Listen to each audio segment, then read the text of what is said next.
When a car company decides to sell $100,000 SUVs to people who can barely afford $30,000 cars, disaster strikes. That's exactly what Stellantis did with the Grand Wagoneer, and now they're paying the price. Dealerships are drowning in unsold inventory, unions are threatening strikes, and the company's future hangs by a thread. Stellantis thought it was smart to focus on fancy rides like the Grand Wagoneer, but they missed the mark big time. Imagine a Jeep dealership that used to be bustling with customers now turned into a ghost town, with rows of shiny, overpriced SUVs collecting dust. There's a huge disconnect between what Stellantis thinks people can afford and what they actually can. The average person isn't lining up to drop $100,000 on a car. And it's not just about unsold cars, it's also affecting dealerships. Hard-working employees are getting nervous, and Stellantis is in for a wild ride. During the pandemic, car lots were empty, but now the opposite is true. Dealerships are bursting at the seams with unsold cars. Some of these new cars are pushing 3 years old. Stellantis went from not having enough cars to being flooded with inventory. Picture a Stellantis dealership lot packed with shiny new Jeeps, Rams, and yes, those $100,000 Grand Wagoneers. But look closer, and you'll see 2022 models sitting next to 2023s and even some 2024s, creating a time capsule of cars that's causing major problems. Stellantis just reported a 48% drop in net income. Nearly half of their profits are gone, and it gets worse.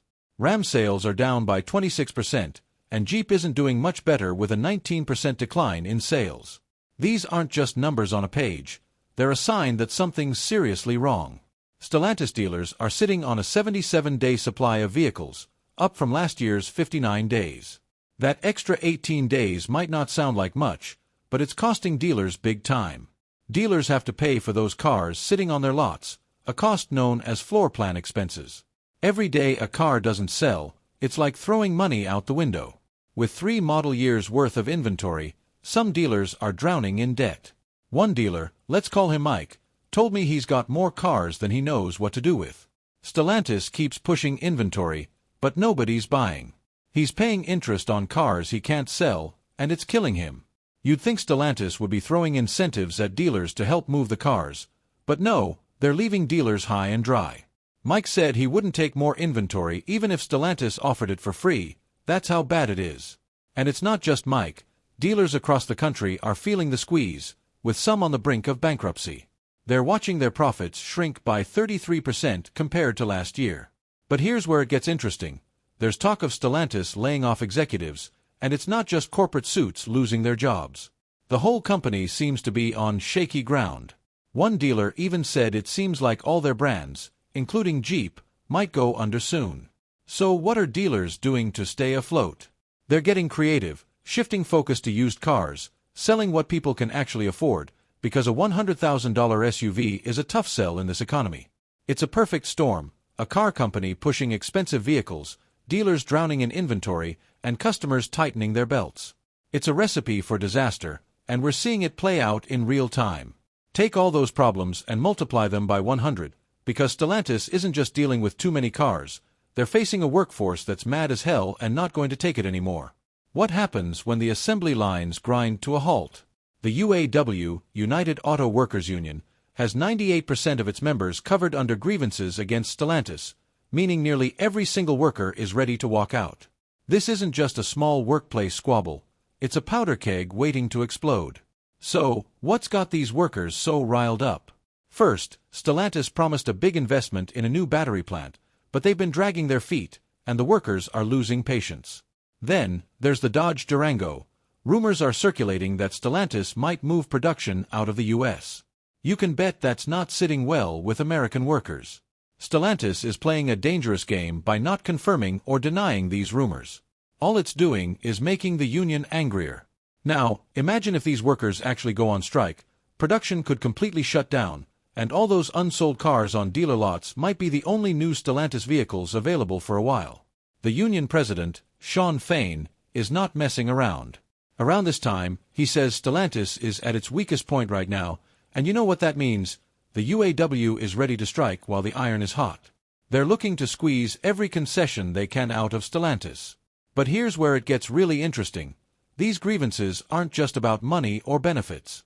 The workers are saying Stellantis broke promises they made in the last contract. We're talking about product commitments, investment plans, the whole 9 yards. And when you break a promise to 98% of your workforce, that's a recipe for disaster. Look at it this way: Stellantis is already struggling to sell cars, and now they might not even be able to make them. It's like they're getting hit from all sides: unsold inventory piling up, angry workers ready to strike, and a union that smells blood in the water. And you know who's caught in the middle of all this? The dealerships. These guys are already drowning in unsold inventory, and now they're facing the possibility of not getting any new cars at all if a strike happens. It's like being stuck between a rock and a hard place. Check this out. Carlos Tavares, the big boss at Stellantis, is talking about needing to cut costs, but how do you cut costs when your workers are ready to walk out? It's like trying to bail out a sinking ship with a teaspoon. So, what's the endgame here? Well, if Stellantis can't smooth things over with the union, we might see some of the longest and most damaging strikes in auto industry history. And that's not just bad news for Stellantis. It's bad news for everyone who relies on these cars, from dealers to customers to entire communities built around these factories. While workers are ready to walk, the big boss at Stellantis is playing a high-stakes game of corporate Jenga. One wrong move, and the whole thing comes crashing down. What's his next play? The answer might surprise you, and it's got everyone, from factory workers to Wall Street suits, on edge. Let me introduce you to Carlos Tavares, the CEO of Stellantis. This guy's got a problem bigger than a monster truck rally. He's looking at his company and seeing red, not just in the paint jobs but in the books. Tavares is saying they need to cut costs, and fast. But how do you trim the fat when you're already down to the bone? Here's the thing: Tavares is talking about shutting down brands that aren't making money. Can you imagine whole car lines just gone? It's like he's playing a real-life version of which car stays and which car goes. But it's not a game. People's jobs are on the line. Check this out. Stellantis is offering buyout packages to their white-collar workers. That's right, they're paying people to leave. It's like they're trying to bail water out of a sinking ship by throwing the crew overboard. But here's the kicker: even that might not be enough. Tavares is worried Stellantis might become a global case study in corporate mismanagement. Those are his words, not mine. When the big boss is talking like that, you know things are serious.